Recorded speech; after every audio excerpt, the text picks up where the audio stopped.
Hello, friends, and happy Friday. Welcome to Page Chewing, and welcome to the Friday Conversation. I have a very special guest this week. Neil, will you give us an introduction? Sure. My name is Neil Laird. I'm a TV producer of nonfiction and a turned novelist the last few years.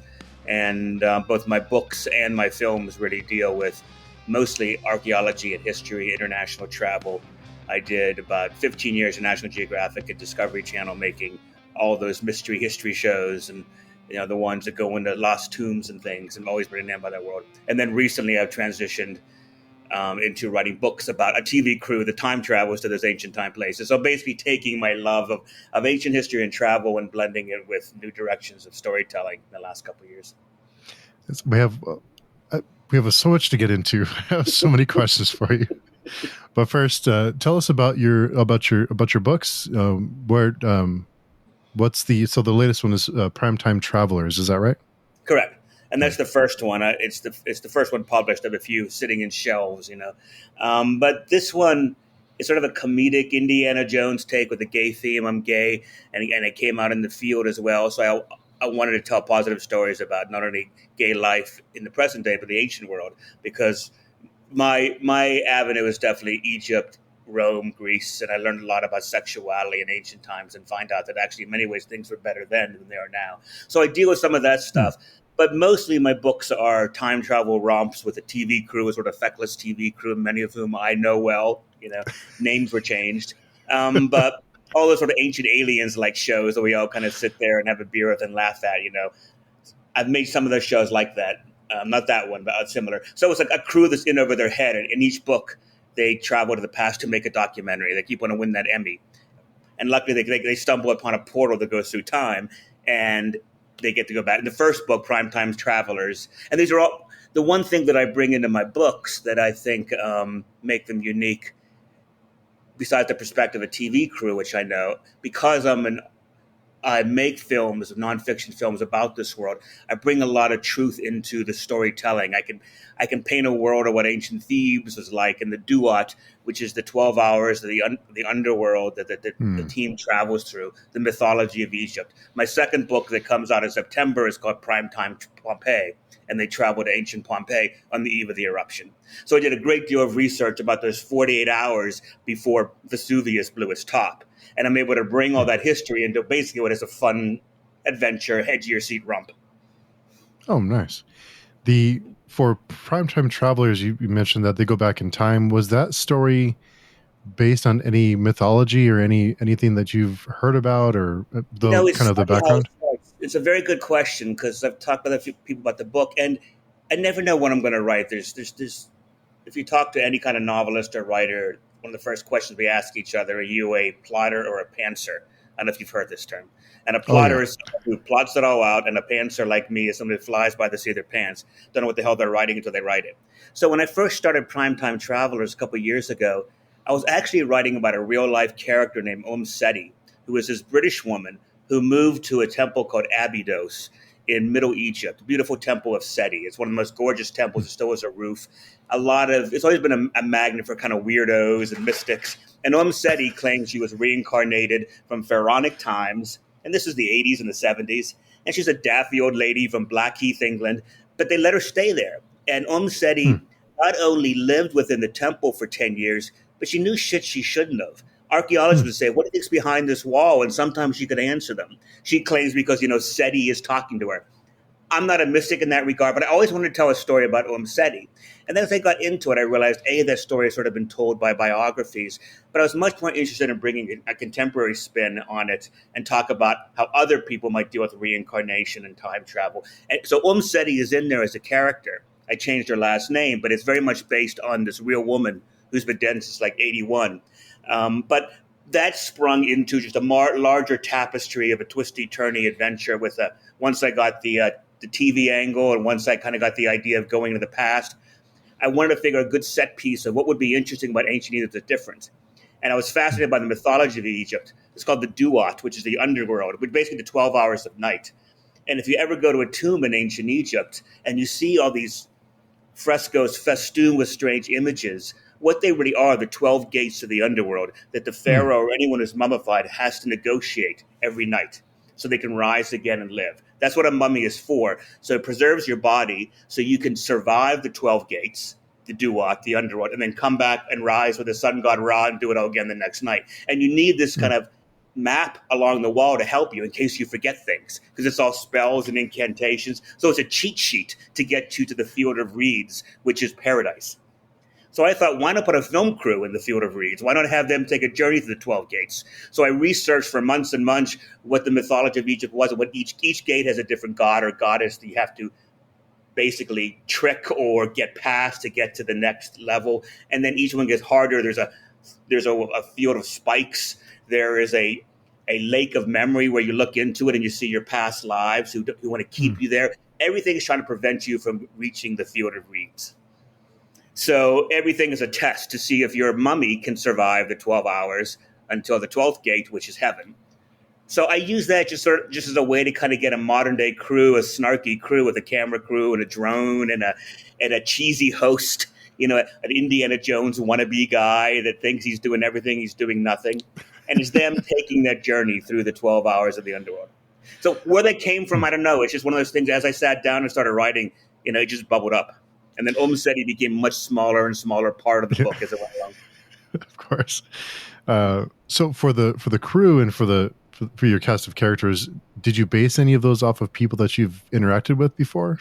Absolutely, yeah. I mean, and there's no one person. There's no. I can't say that the camera woman is this person, or whatever. Mm-hmm. I've done over 1,000 hours of television, both in the field and as executive for the networks.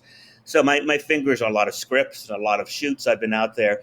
So they're very much amalgamation of people I met and people in my own life, too. Kara, the camera woman, she's a black lesbian from the Bronx, and I blended a man and a woman to make her. And Ali, the sound guy, is always on the phone trying to talk to his kids, and that's based on one of my dearest friends who's not in the business, but also with a sound guy in Cairo that's always looking for the next break. So I just kind of take all the stuff I had and kind of blended composite characters based on them. And then Jared Plummer, who there's a lot of me and Jared Plummer. He's sort of the naive kid who comes out during it because he's a farm-fed boy from Nebraska. I'm from Pittsburgh, which isn't too far away. But I kind of tapped into my own sort of naivete and my own sort of uncertainty of what it's like to be in the field, because it's not easy being on a shoot. People always think, well, you're out there. I don't know how many times people say, oh, can I carry your luggage next time you go on a trip? As if I'm going on a holiday. You're working your butt off. Yeah. You're usually understaffed. You have less money than you want. You have to tell all these stories. You can't. If it rains, you're screwed. If your Egyptologist doesn't show up for the interview, you're screwed. I did a bunch of underwater shooting, and then sometimes it was too murky, and I had Shark Week shows where the sharks didn't appear. So many things can go wrong on a very minuscule budget that ain't a holiday. So you really need a tough skin to be a TV producer. And that's what Jared learns, in addition to his sexuality, in the first book. By Pompeii, he's getting his groove, and now he sort of becomes more the leader. I think of course, there's tropes, there's character tropes, there's things that you can introduce. You can kind of have certain archetypes of characters, but I think adding in little details like the guy who's waiting for the next break, or someone who thinks who's like an Indiana Jones wannabe. I think those little details is kind of make them more relatable to the reader. To kind of, I know that person. I work with that person, so you kind of feel like you can really identify. Kind of pick them out. I hope so, and I don't. I don't want ever to be an insider baseball kind of thing where it feels like it's too wonky and too much for just people who make films, whatever. I try to keep it as populist as well, but everyone knows the cheesy Indiana character. Again, the characters are drawn from my regular life as much as they're drawn from my TV production role too, and I try to infuse, and I hope I succeeded, infuse all my four main characters, the four crew, with their own life. I got a great review on Amazon. One of my favorites says, these are characters that feel so real. I know they live off the page, not just what's being said about them. And that's great. And that's kind of a hard thing to do in fiction, where you create a character often just in 5 or 6 pages that people feel they already know, or they can imagine what their life is like when they're not in the middle of the scene, or they're transported to time. Because the more relatable a character is, the better the book is going to be. Everything comes down to character. Yeah, exactly. I've noticed people who work in film and television, when they dip into writing, they have more of a when you read their work, it has more of a cinematic, visual kind of feel to it. Have you noticed that about your writing too? That it's I kind have, of and actually, that was a detriment early on oh because I really? wrote my first book in 2016 on my first book, and I just turned 50, and Hmm. I've been wanting to write a book for a while. I remember two things happened in 2016 that made me say, "Get off the pot and do it." One, I turned 50, and the other is my great hero, my great idol all my life, David Bowie, died. I was Hmm. always a huge Bowie fan. And even though I knew every one of his albums and was a huge follower since I was, 15, reading his obituary reminded how fearless the man was. He was changing his style and creating new worlds with every bloody album he did. I remember sitting there thinking, I'll never be a David Bowie, but I must have one change in me. Certainly I could do it once. If that guy could do it 27 times or 27 albums, I can pull it off once. So that kind of was the impetus to say, "Oh, get off your butt, Neo, and do it." So I wrote that one, and but I probably went cavalier thinking to your question. Well, I'm a TV producer and I've written thousands of hours of nonfiction TV. This will be a breeze. No, in many ways it was a handicap because the way you Hmm. write for a screenplay is very different than literary writing. And the early drafts that I had were exactly that. People say, I feel like I'm reading a script. There's no internal voice. Hmm. You're not dipping into characters. You're not getting under their skin. You're describing what Abydos temple looks like or whatever, but it's a blueprint. Because if you look at a screenplay, it's all mostly direction and dialogue. So dialogue came easily, but what really came hard is the literary, creating something that has depth beyond just the descriptive, beyond the world Hmm. building. And I had to teach myself a new language to do that, and it wasn't easy. Wow. Before I move on to the next question, I wanted to ask you if someone, okay, so they go to the 12 doors and they have to every night they have to go negotiate and get through what happens if they fail and they don't get through those 12 doors? Well, that's very much what you see in the book. You get stuck. Every gate is full of mummies that didn't make it any further. They're Oh. just motoring and rotting, and you never die because Oh. you are embalmed to live forever. So you are stuck in agony. It's very much like our hell, like the Western Christian hell. You are stuck there forever, and you just don't make it to paradise. You are stuck in gate four. You're there. There's gate seven is called Shadowland, which I made a big scene out of. And Shadowland's a fascinating place where they're always trying to get you to not move on. And this is a thing where everything is shadowy and see through. And it's very calm and it feels very inviting. But basically, as you're there, you slowly disappear into the ground. Hmm. Your mummy becomes part of the muck and the rot. You don't die, you're still there, but you are stuck. So in a way, it's all just traps. It's just traps. And again, it's like that's why the Egyptians are so superstitious. If you look at a mummy, if you look at King Tut's mummy, it's full of amulets. It's again, it's a cheat to get you through that. This text that says how to buy this amulet, this ruby amulet you can give to the goddess on the 12th gate. So Hmm. you can bribe your way through. Oh. And if you're a rich person, you can do it. So in a way, it's just as cynical as many modern religions are in that regard, where it's kind of like you can still cheat people. The most famous, and you've probably seen this, it's been so many graphic novels and movies, but the ninth gate is the big one. And the ninth Yes. gate is where they take your feather and weigh it against a heart. And then Osiris, the god of the underworld, your heart has to be lighter than a feather, Hmm. which means you got to be free of fear and hate, and you have to do good things. It's basically the final judgment. They put it on a scale, and the scale goes back and forth, back and forth. And if it's even slightly heavier than a feather, there's this goddess called Amet, who's part crocodile, part hippo, and part leopard, that swallows you whole, and you stay in his body alive and writhing for all time. So you don't get out. You don't get out. And even if you do go through, theoretically, you got to do it again every night. The pharaoh has to Oh. take this journey every night. So the afterlife kind of sucks in ancient Egypt. Sounds pretty bad, yeah. So don't switch religions right now. Just hang on to what you got. I'll find something. Yeah. The no, I wanted to, speaking of, you've done so much TV and, television and scripts and productions and on traveling. When you decided to publish your book, what was the most surprising thing for you to go from television and to publishing? Like what what was the, because it is a really, we were talking before we started recording how tough of a gig it is Mhm. What was the most surprising thing for you? Well, publishing is.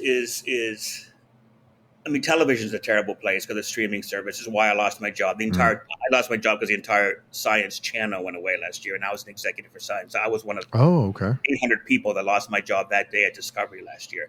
So TVs are the dumps, but publishing even more so. I ultimately decided to self-publish the novel Mm. because the agents that were looking at it had a different idea than one of the few agents that even looked at it. The gay angle they weren't crazy about, the mythology of Egypt they thought was they just didn't fit the shelf they were looking for, and that's fair enough. We Right. all so I self-published, and what I have learned there that the toughest thing is I have to market Neil Laird while Yeah. we're talking today, among other things, But I do a TikTok videos, Instagram.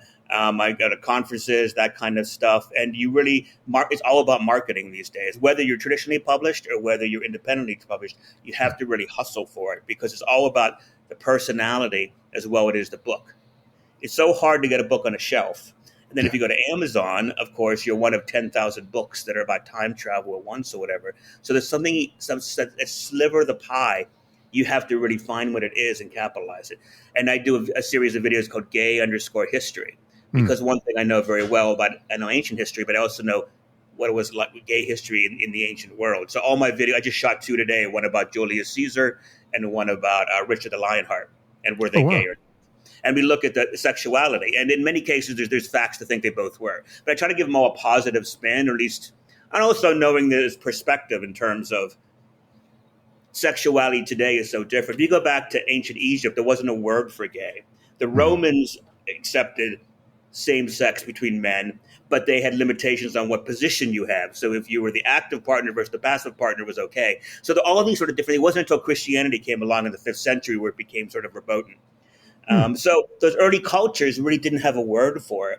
So the gay videos that I'm doing, gay_history, explores those ancient stories in a positive light. One of my favorite is one called the Tomb of the Brothers, which is one of my favorite places in all of Egypt, in Saqqara, which is where the Mm. step pyramid is.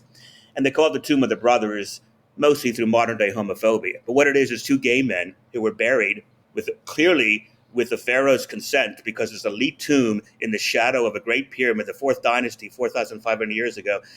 And there's frescoes everywhere, these two men in love, holding hands, touching nose to nose, which is the ancient Egyptian form of kissing, fishing, going to party and Mm. barbecues and stuff. It's just two men who were buried together.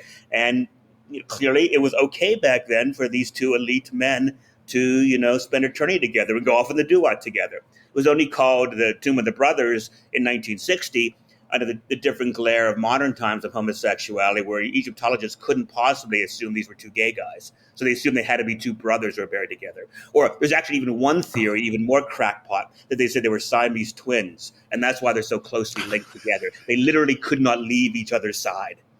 I mean, they're bending over backwards to reinterpret just what is just simple love. Really? Yeah, Siamese twins? Siamese twins. Someone actually published a thesis on this, and that's why they're facing nose to nose, because they really couldn't look anywhere else. That's, Yeah, right. Exactly. It's embarrassing. that's So I forget what your question was, but I don't know if I answered it. But I know the Siamese twins threw you off. yeah. That was good. That was a good one. That's gonna be good for yeah.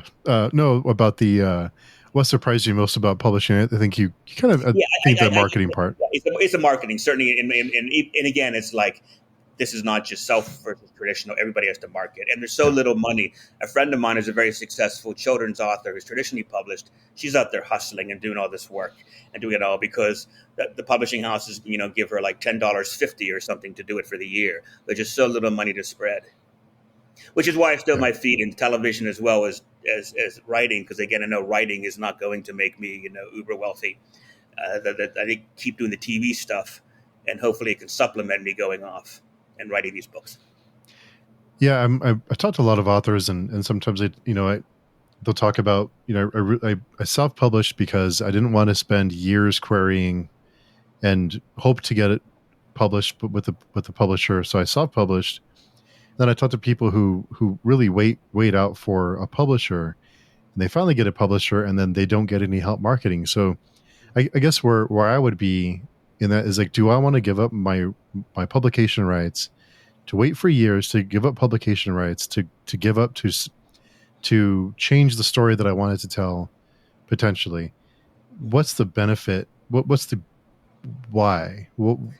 That's what I would be It's a big questioning. question, and I think self-publishing used to mean vanity publishing. 20 years ago, it's a very different beast now. Oh yeah, I know some successful authors that are making far more self-publishing than they are traditional. Now, again, you could also make your $3 and nothing else on self-publishing. You have to hustle to do it, but it does give you the autonomy to tell the stories you want. The key things about traditional publishing that they offer you is they do the marketing for you theoretically if they have the budget, and it can get you in brick and mortar stores. They can right, publish. They will send you to the Berlin Book Festival if they want to, or Munich Book Festival, whatever it is, and they will get you in the Barnes and Noble, which is a lot harder if you're an indie author. right, But people are buying their books. My books are selling quite briskly on Amazon, and people just kind of find them, or they get reviews, or I go on places and talk about them, and then things kind of spike a little bit and come down. So people are usually, like anything else, they're buying their books online anyways. So I think the main reason why traditional publishers um, are suffering is because they're not as valuable anymore to the things we do. If you can self market, and if you can sell your books on Amazon or Kindle or some other place that's mail order, you don't need the big five publishing house to be behind you. I went through the trenches. There was, I query my first two books was nothing but hundreds of rejections. yeah, And I would get my phone and I would just groan because there's whatever Charlene, and I wasn't going to be another rejection. Yeah, there's the form letter rejection. Some will give you a rejection in 5 minutes, which means they yeah, didn't even read it. right. Others sit on it for 6 months. They request the entire novel and say, "Oh, I love it. I can't wait to read more." Then they ghost you. Mm, So you probably need a thicker skin for that than you do the self publishing or the marketing, because just the constant stream of rejections is so relentless. And I get it too, as I know agents, and they just, it's a market. Same like us. When I was at Discovery Channel and National Geographic before it, I was in development teams where people would fly in from Missoula with what they thought was the perfect casting tape and all this money they spent, and I could tell in seconds it wouldn't fit Discovery Channel because we know what sells, and we're in the market to make something that makes money for the company. right. So it's not always about value of the artistic. Often it's about, does this fit the slice that we need? That one little, we need an hour on Tuesday night that's going to counter program against Deadliest Catch. Will this do it? It's that kind of thing. It's something that you as a creative person won't even know until you sit down and pitch it. So I've Yeah, been on both sides of it. I get it. It's a cruel business all around when you're trying to sell something creative and it has to be seen as a commodity.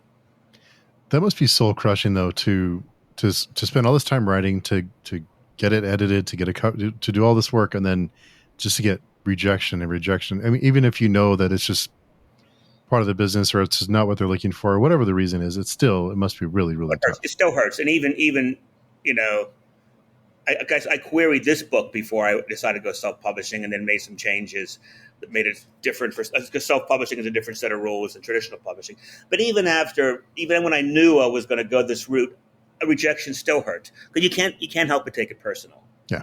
Quite often, one person will say, "I love the dialogue, but I thought it started really slow." Someone else Mm, said I was pulled right in, but that dialogue was stilted. So everybody says something so bloody different too. It's not like everyone's saying the same thing, like, "Oh, you cannot write a scene" or whatever. Everybody has their opinions they bring to it, so you can do very little with a lot of it. So you sit there and scratch your head and saying, "Yeah." I do think though. I remember going in so blithely and probably so arrogantly in my first book. Well, I'm a Emmy-nominated, BAFTA-nominated TV producer. Of course, I'm going to suck up my first book. If I had known then what I know now, that the entire book just got nothing but a bunch of raspberries, would I have done it to begin with? I don't know, because it was definitely a painful process. It mm. certainly makes you modest. Yeah, I can't even imagine what that's like. It must be really, really tough, especially something so personal that you spend so much time in, and it's not like you sit down and whip it out in a weekend. It's takes months, No, it's years. crafted. It's crafted for a long, long, and a book. And I know a lot of filmmakers who've made independent films, and they spend $500,000, and they got a crew of 30, and this still doesn't get into a festival. So it's cheaper to write a book than it is to make a movie. But at least you share the pain together. At least your Hmm. 50 friends on the film say we did a good job. When you're a writer, it's I wouldn't say it's a lonely profession because I'm never more alive than when I'm lost in the page. But it's definitely a solo pursuit. So you bear everything on Hmm. your own. You can't share with your husband or your wife or whatever. Like you can't. It is yours to live and die off of. So it every failure is your own failure. It's not easy when you're writing it. You kind of have to trust your own gut. You get your beta readers, and you'll get your ARC readers, your advanced reader copies when you get to that point. But initially, you have to fly by the seat of your pants and trust your own guts. And there's sometimes I'd write for 3 or 4 days and say, boy, I just wrote myself into the biggest, ugliest corner. What the hell was I going down this alley for? No one is there to stop me. I wish someone was there to stop me. Yeah, that must be tough. Do you have someone that you kind of send what you're working on to just to get feedback, or do you have someone to Always, yeah, bounce you ideas have to off do of? that. I think, yeah. And talk to any writer, and they'll have their best. They call beta readers. And it's Mm. interesting. The first book that I wrote, I probably sent it to like 40 beta readers. Mom and dad and cousin Jane and whatever. And then I realized not all of them give the feedback you want. Not everyone knows how to critique a book or understand things. Sometimes I'll say things that if they say it differently, but you can feel something's not working and they have different solutions. But each of my books has had a smaller list of beta readers. Now I Mm. have a trusted group of about 6 that are either fellow writers or they're TV producers. They understand story, or in many cases, one of my best beta readers is a lawyer in Philadelphia. He can look at it and he can see right away what works for him. It doesn't. He's a big reader. So I go back to Mm. those people who know my style, and they say, your other book was funnier. Why don't you add some of that? And that's, in a way, all I need to kind of get me where I need to go. But I won't do that until I have a first draft. The first draft, you just got to vomit on paper. And then you go in there and you start gleaning out the good bits. And then when you think it's ready, then you send it to your first group of beta readers. And then I hold back on some others are better for fine tuning. Then I'll give the next 3 beta readers towards the end when I want to just sort of shape a little more. Mm. So it kind of becomes a craft. You kind of know when and who to send it to. Yeah. Yeah, it's definitely something that you kind of, like you said, you shrink your beta reader list down to get the feedback that you're looking for at whichever point of the story you're on, to get to kind of, like you said, kind of, whether it's just vomit on a page or it's time to kind of smooth the edges over and get it ready for final stages. Exactly. And critiquing a book, people is abstract thinking to the nth degree. So not everybody able to critique a book, just like a Mhm. movie. They might know what works or what doesn't. So asking somebody to look at a book and say what works and what doesn't is a big ask. Yeah. So I also know some people who happily read it, but I know they feel like it's a job for them, and they're looking to say something as opposed to whatever. And I never want it to be a task for somebody, particularly early on when I know it's lumpy and messy and it's work. So also too, I can kind of feel when people are doing it as a job, when people really love the craft and want to give something constructive. And that's another reason I whittled down that list. So why, in your mind, why are stories important? Oh dear God, stories. I think without stories, there'd just be facts and information, and no one remembers that. Do you remember all the facts you had to learn in biology class in 8th grade or whatever? Your multiple choice, kingdom, folly, species, or whatever. No, you tell a story when it becomes personal. You remember it. It's like Mhm. I'm off to my next book is Primetime Troy, and I'm going over to Turkey in 2 weeks, and I rent a little villa near Troy, and I'm going to write the first draft there.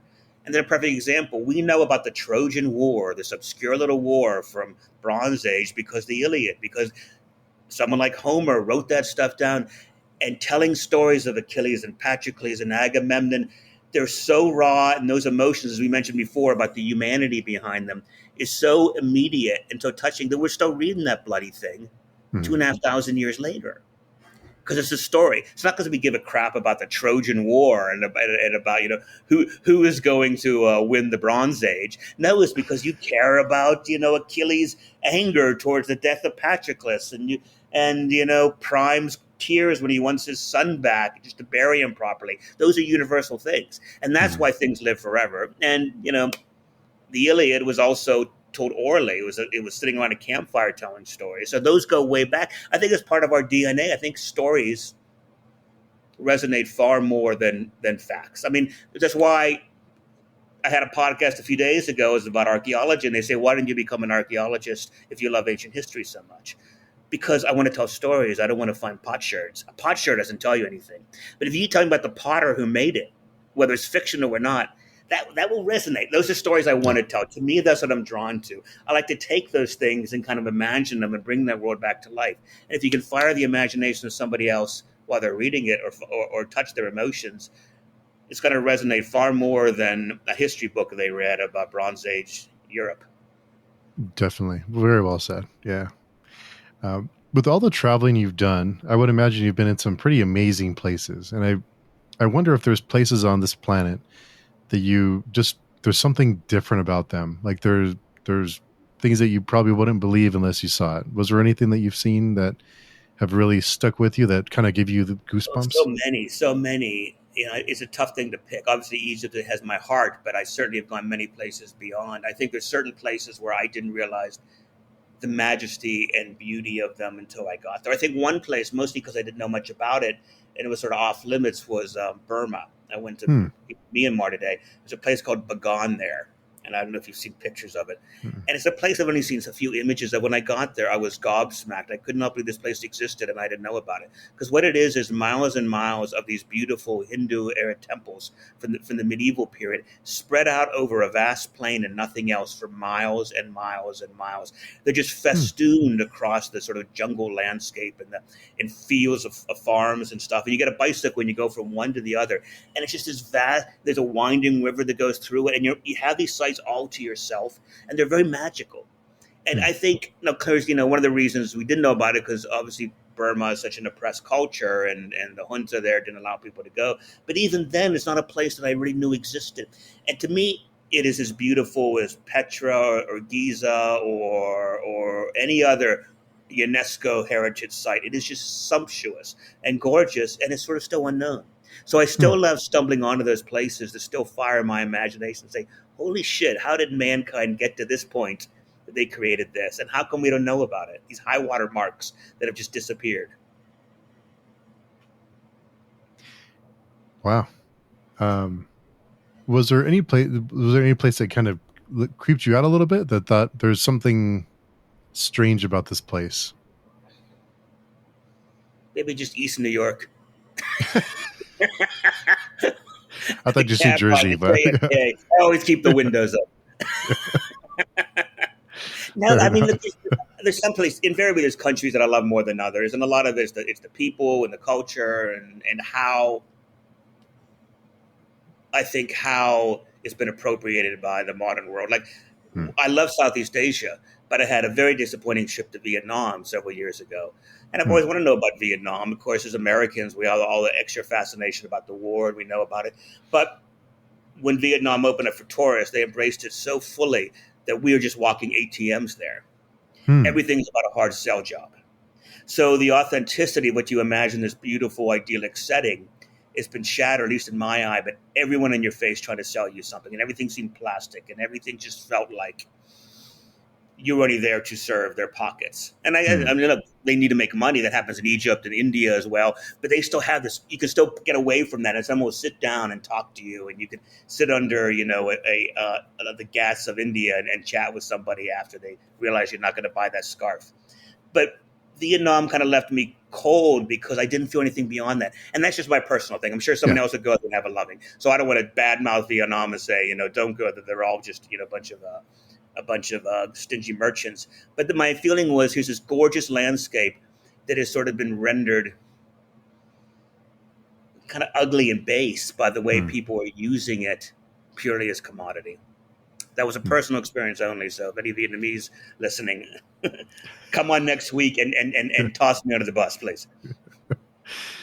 For something that kind of, I've never been to Egypt, obviously the pyramids, but to see kind of the commercial, like I think there's a picture, I don't know if it's real, there's a picture of like a McDonald's like right next to the, like within eyesight of the pyramids, or this restaurants. It's kind of depressing to see that. It is because we all have, and again, as a TV producer, I can say I speak to that. I was one of the people that created that myth because I've been to Giza Hmm. Plateau many times and shot the pyramids. We always shoot up the hill towards the pyramids. We shoot Hmm. west. If you shoot east down to Cairo, Cairo is right there, and Naslo El Saman, the village there, is kind of a teeming little rough town. Hmm. It's a Kentucky Fried Chicken, not a McDonald's, but Oh, yeah, but there might be a McDonald's there close too, but you can see it right there. You can see Colonel Sanders. You can frame him in with the Giza Plateau. And I remember, it's a tricky thing about that because you all recognize that we kind of want to have this myth. We want to create the Egypt. We all want to go to the Egypt of 200 years ago, where before it became just like New York or Los Angeles or London. yeah. But I remember years ago. This kind of put me in my place. It was in Egypt as well. It put me in my place as a traveler early on. It made me realize to be cautious about what I think about how modern world has ruined, my holiday. I was taking a little felucca ride, it was a sailboat up the Nile, and we stopped in a small village, and it was a beautiful mud brick Nubian village somewhere in Middle Egypt. This was the early '90s too, so I'm sure it's changed even since then. But I remember when we got off the boat and we were going to stay there overnight. The entire town was lit up with all of these bright lights, like kind of cheesy Christmas lights, and they had all these spotlights everywhere. And the previous village didn't have that. And I remember telling my guide, "Oh, what a shame! Like, so it's kind of lost all its luster with this." He goes, "You were here for 10 days. These people have been wanting electricity in this town for 100 years." And it finally came to them. Their lives have changed exponentially. You're going to take a few holiday snaps and go home. He was right. It put me in my place. Like, holy shit. See, Yeah. yes, it would look more like 1802 if you don't have electricity, but this guy's going to live here all the time. So Yeah. thank God he's electricity. He's got a refrigerator and AC now, and he doesn't stumble over the cracks in the pavement. But I just remember that early on. And I'm not saying that that's the same thing as a McDonald's. It's ugly when people kind of festoon all that crap in front of you. But you have to realize that the march of time goes on relentlessly. And again, we as TV producers, we never shoot down the hill. We always shoot up the hill. We always frame out. We always want to give the viewers what they want, which is armchair escapism. So we're to blame for a lot of that. That's Sometimes that's kind of put me in my place too. What's that? I'm sorry. You kind of put me in my place too. It's like, yeah, it's I didn't mean to do that. I'm sorry. I'm just telling you. I never. No, I just never thought of it that way. Like, because you think of this mystic place, but no, it makes perfect sense. Right. And what we think is exotic and unexotic, other people are just essentials they don't get. The fact that it was a village that didn't have electricity until 1991 or whatever is gobsmacking, right? Because, we've never known a world without it. But it was a small village that just didn't have it. So to them, this was paradise finally coming to them. Yeah. So, you have to balance, you got to balance that up. That said, Cairo is one of the most polluted cities in the world. And, every time I go there, I'm just coughing up black because there's no EPA standards and the trucks are all pushing diesel. So that, they're also doing great damage too. It's not like they're just embracing the good stuff and not creating more problems. That's just a city of 12 million people just trying to get by and not caring. So there is the ugly that comes with the good, and you have to basically just accept that balance. Yeah. How are locations like that preserved through just humanity, just not only time but humanity? How are something like the pyramids? How are they preserved? How are they protected? Or is there something that protects them, or is it's something that just doesn't happen? No, I mean, it depends on where it is, and if there's money to be made in the pyramids. Usually, it's UNESCO, your World Heritage Site. You get some money. A richer country can spend more time shoring it up. There's a beautiful area of Cairo called East Cairo, medieval Cairo. And if you read the books of Naguib Mahfouz, one of my favorite writers, it all takes place there. And that all molded and fell apart. And it's gorgeous stuff. And it was much later. But again, they couldn't afford to keep that and the pyramids going, so they chose the pyramids. And those medieval Islamic sites from the Middle Ages collapsed into nothing, and now they're bulldozed down. And there's a tower block there. That happens with progress. But it costs money. It costs so much money to keep these things going. And then, of course, you look at, my second book is called Overland, and it dealt with somebody backpacking through Afghanistan on the eve of 9/11 and the Taliban. And I talk a lot of people were there then, and a big part of the book is them watching the Bamiyan Buddhas explode, if you know what they were. The Bamiyan Buddha? It was a huge Buddha that was carved into the living rock in the 8th century or something, and then the Taliban blew it up in 2001. People saw anyone who went to Afghanistan before that, they always go to the Bamiyan Buddhas because that was like their Eiffel Tower or their Tower Bridge or their pyramids. And they blew it up in a second for something that was, they claimed it was an affront to Allah or whatever craziness they had. And it's gone. And there's nothing you can do about it merely because of location. Yeah.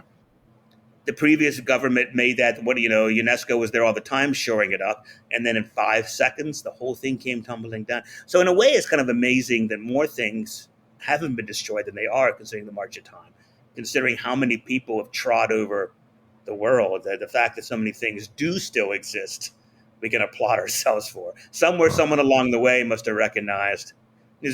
Another great story is, when um, Constantinople fell to the Ottomans. Hagia Sophia was a church, and I think it was Mehmet the Conqueror. I think that's who conquered Constantinople. Everyone to tear it down because it's a Christian church. He goes, "This is too bloody beautiful. We can't do it. Just find a way to make it a mosque." Hmm. And this was 1452 or whatever. And if you go to Istanbul today, you see the Hagia Sophia, which is a church and a mosque today, because even then, someone who thought it was a heathen place recognized beauty when he saw it. So I wish there were more Mehmet the Conquerors out there. They, when they come in, they say, "Let's not touch this one, boys. Let's just shore it up and keep it." You can change the script from Latin to Arabic, but don't tear it down.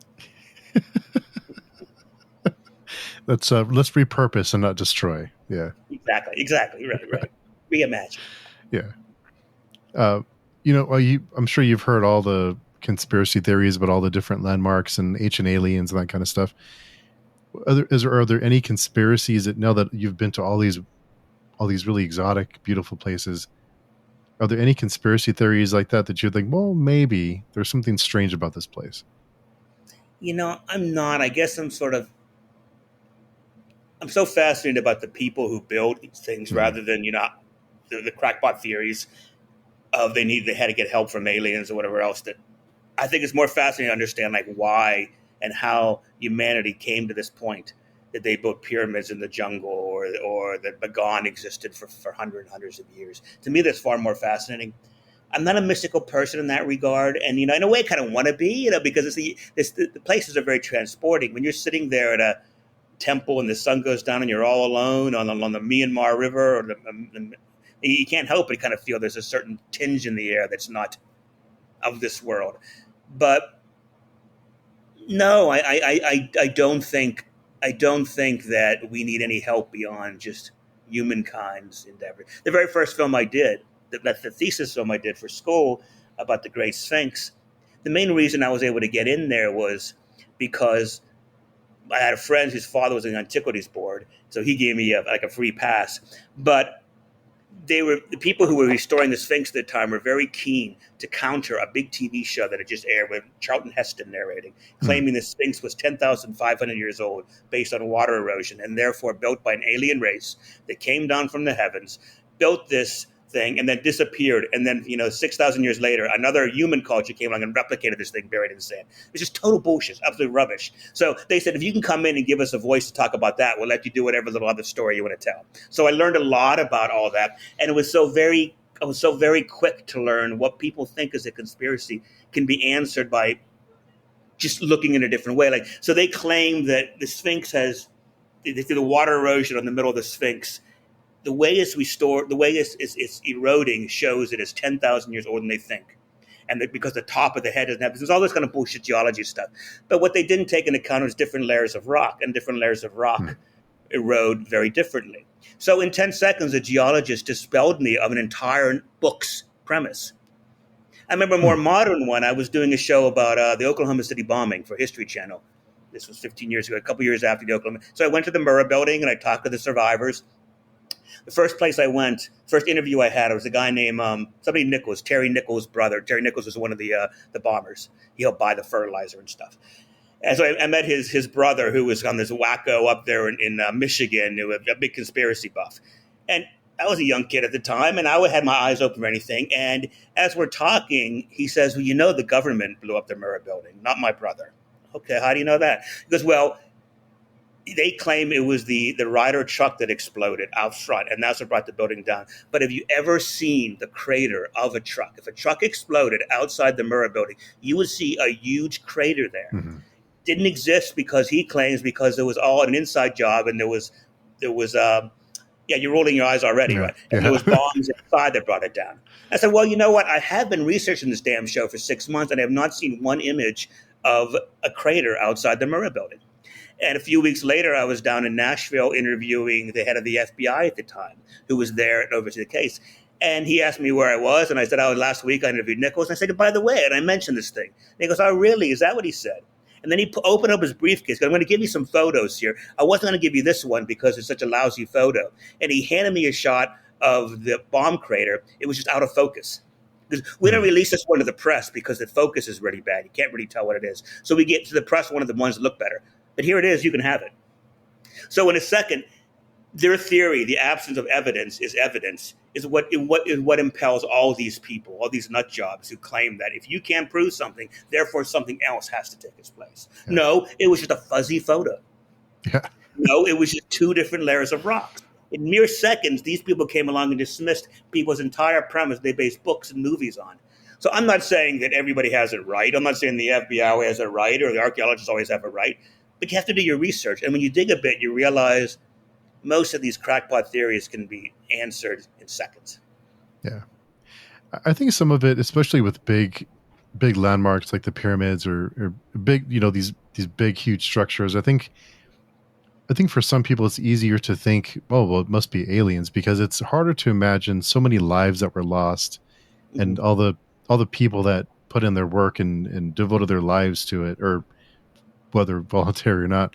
I think it's easier to not think about the ugliness that went behind the construction of those locations.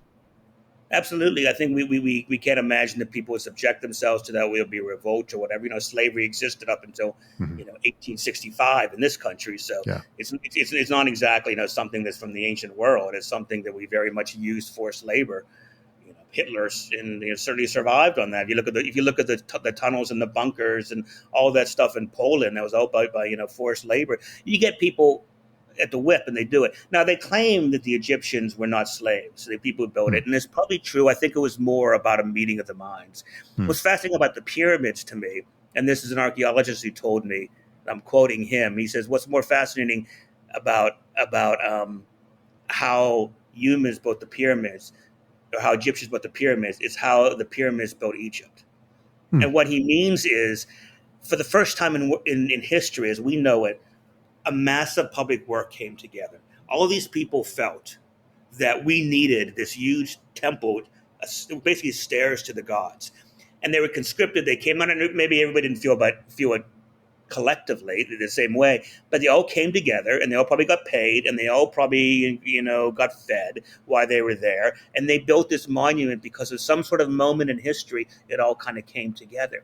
We can't imagine that now, maybe because for the first time in history, a massive engineering project happened. It just happened to be something so weird and alien to us. We can't imagine why it wasn't a bridge over the East River or Yeah. something like that, or a tunnel under Yeah. the Hudson River or whatever, because it doesn't make sense to us today. But back then, for whatever reason, these Egyptians as a society felt that this was the best thing to do with the season when they weren't farming. They had 6 months to be idle. Hmm. Well, the Pharaoh says, "Come up, and we're going to pay you for 6 more months while you're waiting for your sugarcane to grow. All you got to do is carry some rocks around."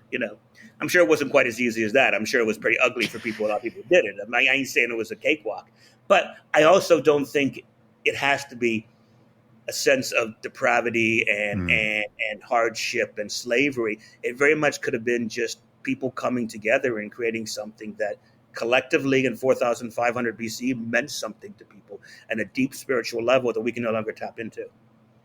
Yeah. Well. Um. Well. So yeah. So I had lost my train of thought. So I had a question about documentaries, and because you had mentioned the Oklahoma City bombing and the conspiracy theories and things like that.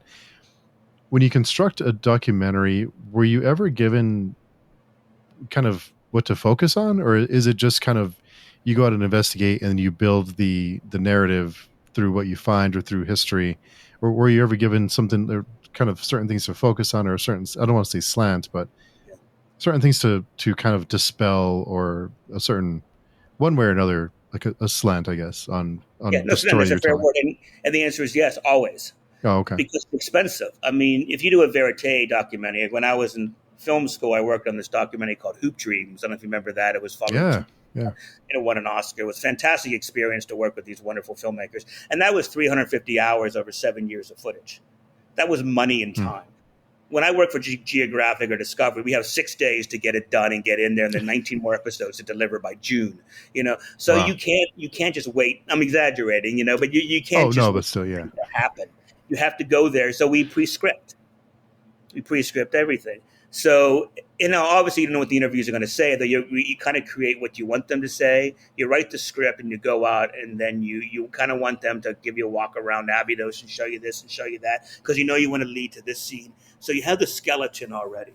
And when the crew goes out, in many cases, because it's host driven, the host question and answers are already set up, and the Hmm. variations probably no more than 20%, because you have to bring that blueprint like a screenplay to life. So if you're doing verite and even stuff that's supposed to be, I don't work in reality TV, Love Island or some of these shows, and that stuff is all deeply scripted too. My Oh friends who yeah. work on that, it's obvious because it's so patently badly acted. You can't afford to basically let things sort of unfold as they are. So in television, at least, in the kind of stuff that I did, it was always pre-scripted. And again, Hmm. when I'm doing shows about engineering or space or archaeology or the Battle of the Bulge, we already know the answer anyway, so it's more factual. So we're not actually, fudging reality anyway. We just know we need to know what our story goes and where it goes. You have to ask the questions and the mysteries. There's a show I did for years on Science Channel called What on Earth. I think it's still Hmm. on, around like 7 or 8 years. And the concept was brilliant because it was so simple. And each episode, six stories in each commercial break, was a satellite photo from the air. And they say the QuickBird satellite is flying over Mongolia at 6:15 a.m. on Tuesday, and it captures this image. What on earth is it? We already know that it's a car park, but we would say first: is it Genghis Khan's tomb? Is it a Soviet bunker? Is it a gate to hell? No, it's a car park. We know the answer where it's going. The viewers kind of like to play it, but it allows us to talk a bit about Genghis Khan for 5 minutes and talk a bit about the Nazis in Central Asia for a minute. It's a total cheat. And people don't mind it, I think, because it's sort of what we call channel chow. It's just something to Hmm. enjoy while you go. I mean, that's a lighter version of it, but it's all constructed. It's all constructed. Everything is constructed about it, and I think people feel like they're getting a bit of information along with the ruse that at the end of the day we're going to say, "Oh, it's just Yellowstone." Sometimes they're mystery. Sometimes they say it could be Genghis Khan's tomb. But in many cases, it's already something where you go to it and you realize that there's a sign there that says, this way, the Mongolian crater, car park Hmm. here. So, the locals know what it is, but someone watching in Toulouse does not. So, having covered so many different topics and subjects, if you were given the chance to make a documentary about whatever you wanted it to be, what would you choose the topic? What topic would it be? It was completely. It was you had total control. That's a very tough one. There's a documentary that I made a teaser 4 years ago that I never finished. I couldn't sell it. This is back before I was the network side. I wrote the book about it. I mentioned already the subject, but I would love to bring it to life and talk about it because it's an unknown period in history. It's the old hippie trail that people took from like 68 to like 78. Tens of thousands of people took the overland route through Asia, Hmm. America, Europeans, all these kids, dissatisfied kids, and they decided to take the trek starting in Istanbul, a place called the Pudding Shop, which still exists. You get a magic bus and you work your way through Turkey, Iran, Pakistan, Afghanistan, and either go to Goa with a party or you go to Nepal and Kathmandu and you follow the Beatles in Rishikesh and you find your Swami. And it's this fascinating period of history that very people we know about. I went to a graveyard once in Pakistan when I was shooting there, and it was a hippie graveyard. Hmm. The several hundred kids that died of overdose on the way because you come down from the Khyber Pass and the drugs are waiting for the heroin and stuff. So a lot of people lost their lives. A lot of people wandered off in the hills and didn't come back. It was this phenomenon of a small window of culture that very few people know about. Because by 79, look what had happened. The Iranian Revolution, you couldn't get through Iran. Then you had the Pakistan War and India, and you couldn't go there. And then the Soviet invasion of Afghanistan destroyed that. Oh So yeah. so it was only 10 years or so with the hippie trail, the road to Kathmandu existed. And I've talked to people who took that trip, and their eyes are still glowing. They're all in their 70s now, and they talk about how they saw this free, wonderful world before it turned ugly. And the most beautiful place was Afghanistan. which is a place I have not been to, but would love to, but I probably never will for many obvious reasons. But that was the peaceful place, and you could do your own thing. And if you were gay, you could be gay. If you wanted to get high, you get high. If you wanted to hang out and wear whatever kind of clothes, because the cultural clash hadn't hit yet. Everybody was new; they'd never seen Hmm. Western kids before, and Western kids had never seen imams before. So I'm sure I'm making it more nostalgic than it is. But what I love about it was it's this small moment of history that very few people know about. So I'd love to be able to take that trail today and show how it changed and go to Wow. some of those places, but also kind of meet the people. Because when I did shoot the trailer years ago, I met some people in Goa and Kathmandu who didn't come back from Berlin, didn't come back from London, and they found themselves. And I know there's people in between that, whatever reason, they said Tehran is great for me. I'm going to stay in Tehran. So Hmm. there's something just fascinating about that journey that I still haven't been able to shake. I think because it's just untold. I had no idea that even existed. Right. Yeah, Yeah. exactly. We're too young for it. I don't know how you are, but by the time I was born in the 60s, but by the time I was, aware of it and that stuff, the road was closed. Wow. That's amazing. That's wild. I'm gonna have to look into that. Hopefully, you get to make that someday. Yeah, inshallah. Yeah. You had mentioned earlier about streaming and how that's kind of destroyed. That's vastly changed the landscape. I have a friend, a fellow author, Carl D. Albert, who also works in entertainment. He talks a lot about how streaming has changed entertainment and movies and TV. What do you see the future is for that? Well, I wish I know. There's so many people that are out of work in my Yeah. business. I'm on the production side or the executive side, the network side, and at both sides, so many people looking for work. Um, and largely it's because what happened when the streamings, like my company, one of the reasons that I lost my job, networks went away when Warner Brothers and Discovery merged, a $44 Oh. billion merger 2 years ago, and then they promised their shareholders they would save $4 billion in the first year. Of course, that means HR is called. But the biggest problem is when they get rid of networks and when they start making shows for streaming, all those shows go away. They don't need many hours. The Hmm. reason so many of us work for so long is if I work on a series, as a producer, I can use six or seven. I'll be guaranteed 6 or 7 episodes, and it keeps getting renewed and renewed now. And now, if a show gets a green light at all, they may do 3 or 4 episodes, and then they'll wait a year until they make more. The seasons don't exist, so that means all the producers, all the writers, all the DPs, director of photographers, the gaffers, the fixers, they're all out of work. They're all waiting. So hundreds and hundreds of hours go away, thousands and thousands of jobs go away with it. And that's exactly the state of things. So I don't think it's going to come back. It's not going to come back as we know it. Hmm. And that's another reason I'm writing is like, even though I love television and still have a lot of stories to tell, it's highly possible, in my age, I'll be 58 in the fall, age is out. They're going to want someone who's 22 years old and understands that model rather than the old timers like myself. It's highly possible the business model that we knew for decades is gone forever. My father ran a steel plant. He was in Pittsburgh. He ran a steel plant in Latrobe, Pennsylvania, home of Rolling Rock Beer and Mr. Rogers, Hmm. which is a great combo, and Arnold Palmer. You see it all in the signs when you come in. Not much else, but it's still. And I mentioned it because he ran a steel plant, and growing up in Pittsburgh in the 40s and 50s, everyone was in steel, and Monongahela was choking out dark clouds in the sky, and everybody worked for the mills. They all closed, and my father had to lay every one of his friends off and shut the doors of Latrobe Steel in the late 90s, and it never reopened. It's an industry that died. And I mention that because in many ways it feels tantamount to what's happening to nonfiction TV. Fiction too. I'm on Hmm. the nonfiction side, but scripted TV is also there's less hours of that too. So in a way, it's kind of going the way of the steel mills. Wow. We're in a strange time, aren't we, with It entertainment? is strange. It's a strange time we live in.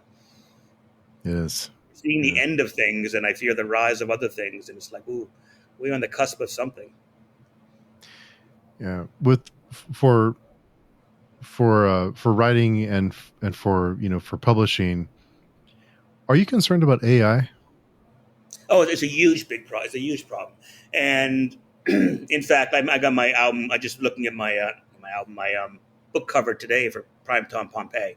And one thing you do is I went through a company who creates it, but one of the things they promise and then they show you that it's been scanned is there's no AI involved because Mm. you get rejected. So many people are rejecting on Facebook or book sites. They will say, "Is there an AI in the book?"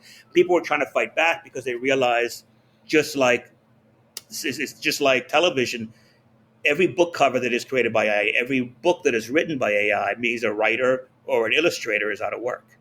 And it's so easy to create that stuff. And a Yeah. lot of the stuff on self publishing is drivel. If you look at it, if you're cranking, there's some people I know that crank out 10 books a year, and they're just awful. They're awful, romance novels, and they just crank them out, and they're all just for mass consumption. And look, if people enjoy that, I'm happy anybody reads. Anytime I see somebody reading on the subway, I say it's better than not reading, even if Yeah. it's a Harlequin romance. It's better than just staring into space or playing a game on your phone, in my book, because your brain has to bring some creativity to it. But so much of it is such drivel that AI can create it. Yeah. There's absolutely no question that jobs will be replaced by AI soon.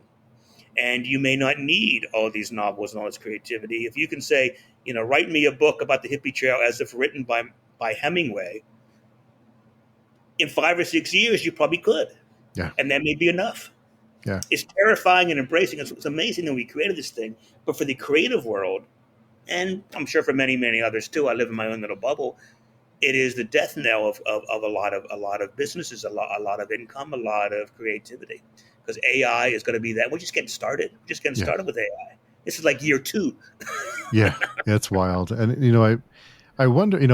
I think I think the people that we probably know, like the readers that we know, will be we'll see the difference with something written by AI or something not written by AI. But most readers, just people who read romance, not to no slight against romance readers, but for someone who is just wanting to read for escapism, and they just want just something to get out of their normal life. I don't know if most people would really even, number one, notice or care that it was written by AI. I don't think you're right because you look at television. Look how much we see how much crap on television. How much stuff you look on Netflix and say Mhm. that just looks like a cheesy one. It's like, or some cheesy reality or baking show that can be done in 20 minutes or whatever. No friend of my people who work in that industry. Baking is tough getting it look just right. But again, it's not something that needs human beings necessarily to tell the story. So if people don't care, if the people aren't looking for that level of quality, I think you're right. A lot of people will be satisfied with that. Again, you still hopefully those books won't win the Booker Prize or the Pulitzer Prize for literature and those kind of things, but maybe they will one day. Who knows? We have no idea what this frontier is going to take us to, but we do know the immediate knock-on effect is a huge loss of jobs in an industry across the board. Yeah. And I'm speaking, from the entertainment industry in America. I don't know what it'd be like in Peshawar or something that's not entertainment, but in smaller markets, probably even worse because they won't even farm it out to those people. Yeah. What I hope I'm wrong, but I can see in another 10 years or so that we each have, like, you have a box in your living room that you just type in a prompt, like, give me a movie with X, Y, and Z, with the describe a movie, and the movie will be AI generated and will just play for you. And I hope that's not true, but And I think we have to look at the long view. Me, someone who loves talking about the pyramids and the Indus Valley and stuff. You can imagine I have a long view of things. oh yeah. And if that's where we're taking people, yes, there are going to be people who suffer, like our generation and Mhm. the creative people. They won't need podcasts or, an AI can ask the questions you're asking now, and they can think for you. So we're all vulnerable in that regard. But in the long view is it must be something we want.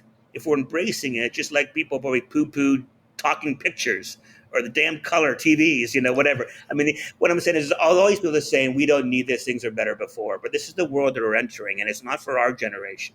It's for the next people that will find Yeah. creativity and will find a world and a way to express themselves within that, what's dealt with them.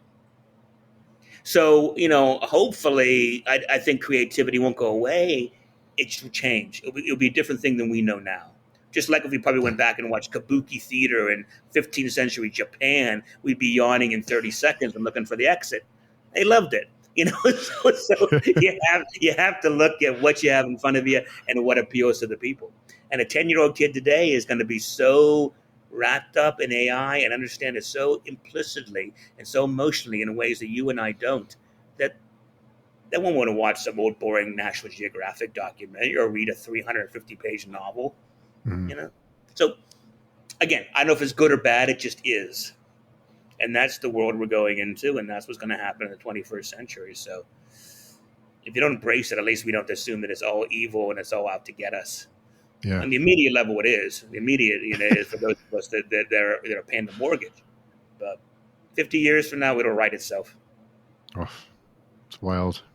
It's interesting times for sure. Lots of Yes, interesting things.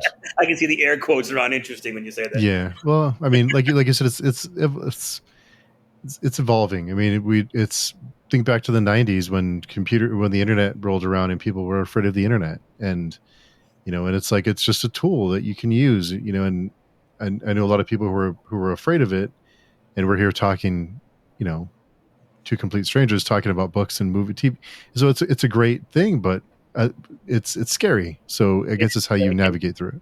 We don't know how it's going to be used. I mean, I just wrote a script. I just came off doing a freelance job for a History Channel show called Mega Brands That Build America. Is one of their strands, and it's about IBM and Xerox and about how they've changed. So it starts with a copier in 1959 when Xerox created the copier. Before then, you could only the carbon copy, make 2 or 3 copies of paper at a time, and there was no computers or anything. And then suddenly, within 50 years, those two companies created the laptop computer, and they created the fax machine and the floppy disk and the internet, and all these things that came out of basically Xerox and IBM fighting each other for supremacy in the market, the office market. It came out of competition, and that's why you and I are talking to one another. We have no idea that we would need these things back then, but now that we have them, we don't want to give them up. Yeah. So the same thing with someone who's digging AI now and they're getting answers to stuff. Why on earth would they go back to the Stone Age where you and I lived? Yeah. Encyclopedias and dictionaries. Yeah. Yeah, exactly. Those books are heavy. Yeah. I'm not going to do that. Exactly. Can't you just implant in my head? Yeah. I can't put it in my pocket. No, thanks. Yeah. And that's coming too. Eventually, all our phone is going to be a chip in our head, because then it's all right there in front of you, and your eyeball has become your screen. Why not? And you'll be the Luddite who says no. If you're the one saying ain't going to do it, you're going to be the dumb guy who's living in the cave. So it will happen. I'll be the happy dumb guy. So Exactly right. I'll be okay. Go off and fish somewhere. Yeah.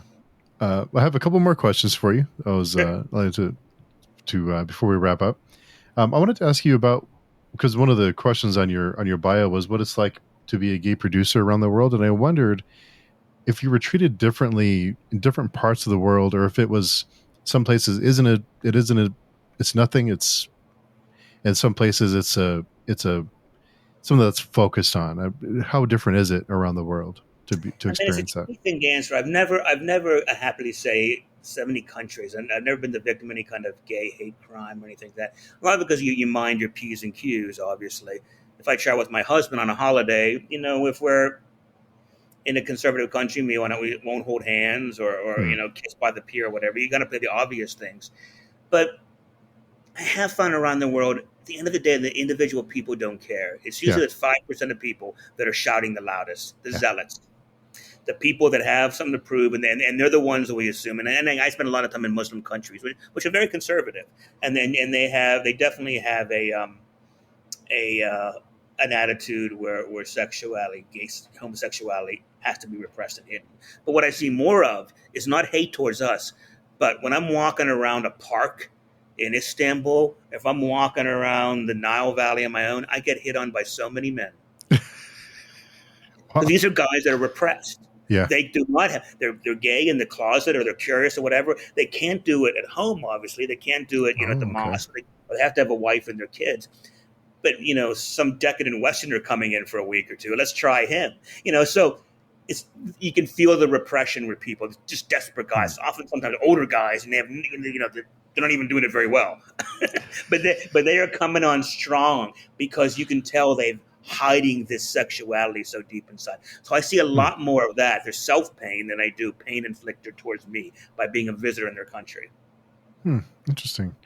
Yeah, I think it's easy with social media, and you see a lot of ugliness on social media, of course. So you see the worst, I think, sometimes, and I think it's easy to get wrapped up in it and think that that's most people. But like you said, I think it's mostly just the minority, the loudest group that you hear. But I think most people are just like, just don't care.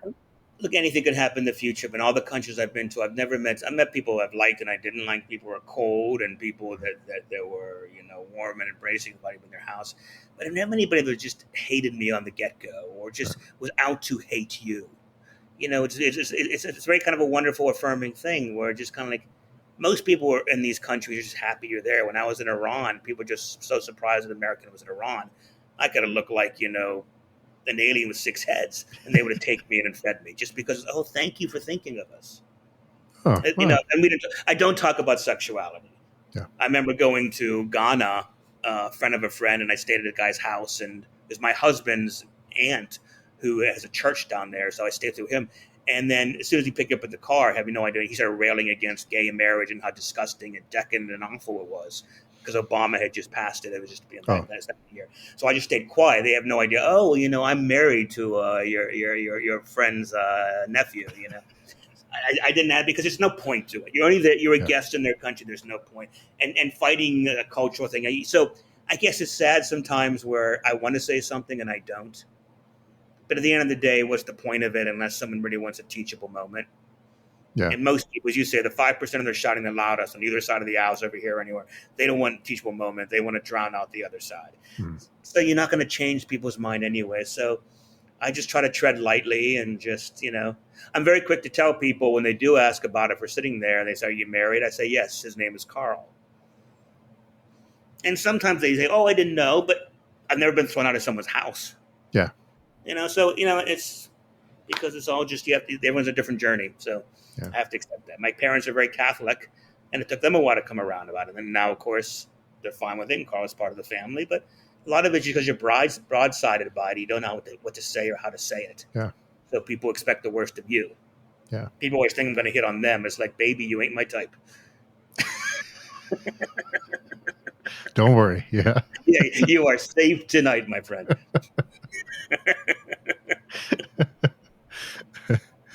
Oh, I have a question I like to ask all my guests. So I wanted to finish up with that, but I think it's an interesting question that you learn about someone, which is, what was your first job, and what did you learn from that experience that's stuck with you through your life? My first job. Oh, well, my first job. I remember I wanted it so badly that I applied. I was 15 and I applied, and then I got there and I finally had to be 16 to get it. so I had to come back a year later and get it. And that was to be an usher in the local movie theater in my town, Greensburg, Pennsylvania, which is nowhere. Because the idea of seeing movies for free was so phenomenal that all I wanted to do was just stand there and make my $3 and then watch every movie. And like between 1984 and 1987 or whenever I was in high school doing it, I saw every movie that came through. So I sat in the back and I remember watching Witness 15 times or Christmas Story 10 times or whatever. And I learned editing and I learned it, but I saw the film so many times, they kind of became a lab for me. I wasn't intending it. I always kind of knew I loved films. But every time I looked at it, I check out the music or I check out the scene and how Harrison Ford looks in this scene and how he looks in that scene when he's talking to the Amish family.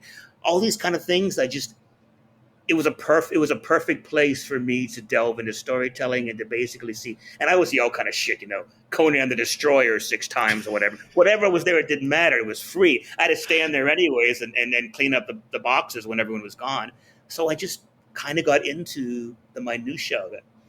And when I look back at those, if I look back at any film that came out between those years, I've seen 12 times, good or bad. So, it wasn't like I wish I could say that I was studying The Seven Samurai and Lawrence of Arabia. It was Conan the Destroyer and I don't know, Space Camp or whatever. But but that's what was available. I think even with you can not only learn what to do, but what not to do, or what works and what doesn't work. Yeah. So right. Learning. I remember, critical thinking is something that you don't obviously not born with. I remember I was such a film geek that I was reading Variety at age 15 or 12 or something. It was my confirmation gift. I just love Variety. My uncle gave it to me. Like, here I'm reading this industry. But I remember going to my mother when I just seen Excalibur in the theater, 81. So I was like 14 or 15.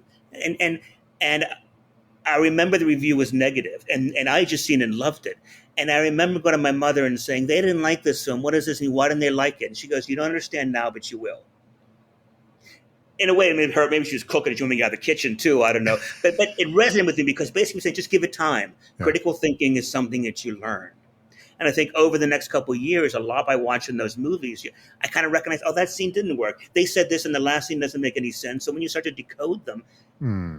you. I remember I used to teach film classes when I was getting my MFA in Chicago, and I would a nighttime class. A lot of older students would come in, people coming back for a second career. They wanted to make films at age 40 or whatever.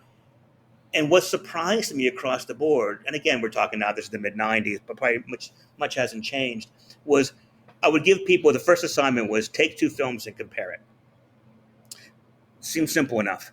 And in almost all cases, people came down with stuff like, compared to gangster films, while Goodfellas is in color, Scarface 1932 is in black and white.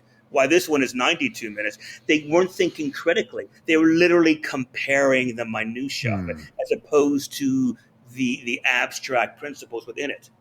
Because they weren't taught how to do that in school out in Schaumburg or wherever. They didn't understand the basic tenets of creative writing. But the great thing is, once I explained it and once we talked about it and showed films and they discussed them in class, the second and third paper, they got it.